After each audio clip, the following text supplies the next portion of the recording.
I like to build a lot of 3D printed remote control tanks, and the designer that I typically doesn't use bearings in the wheels. His designs are mostly around an M3 screw in the middle, and since it's plastic on metal, I typically like to put a bearing pocket in these wheels. People are always asking, well, how do I do that? Do I use a CAD program? I don't.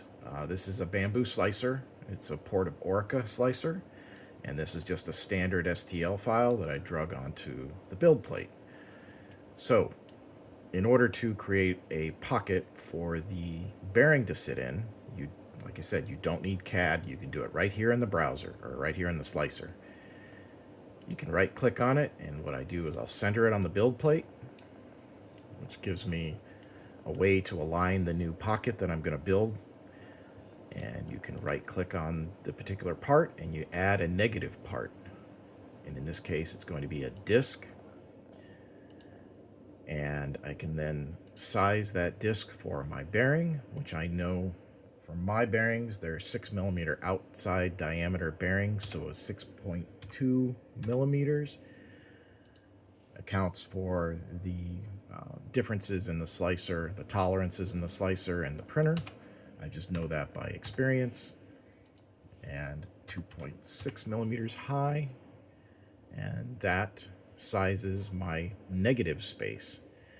And then I can also center the negative space, and as you can see, it puts it right in the middle of the bearing.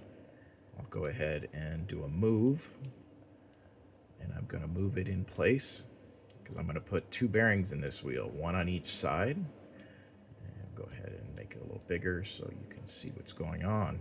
As you move this down, you can see that the STL changes color in the middle. As it goes darker, it breaches the surface of the file. So I want it to just barely kiss the top of it right there, and then that'll make sure that the bearing is right at the very edge. And I need to put one in the bottom, so I'm just going to do a Control C, a Control V, and then I can move the second bearing down to the bottom where I'll line it up with the back side of the wheel. And as soon as it changes color, it'll be lined up. And there you go. You've got your two bearing pockets put in place.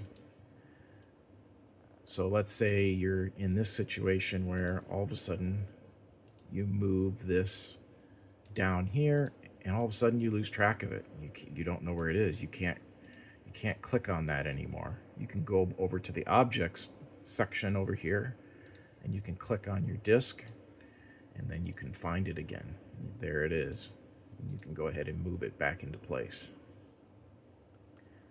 I'll go ahead and hit a Control Z on this and another Control Z to put it back where it started. And there you are. We can go ahead and slice this. Go ahead and remove support so you can see what's going on. And you can see when you slice it, there's a nice negative space right there, and another nice negative space on the other side to put your bearings. It's that easy with no CAD needed.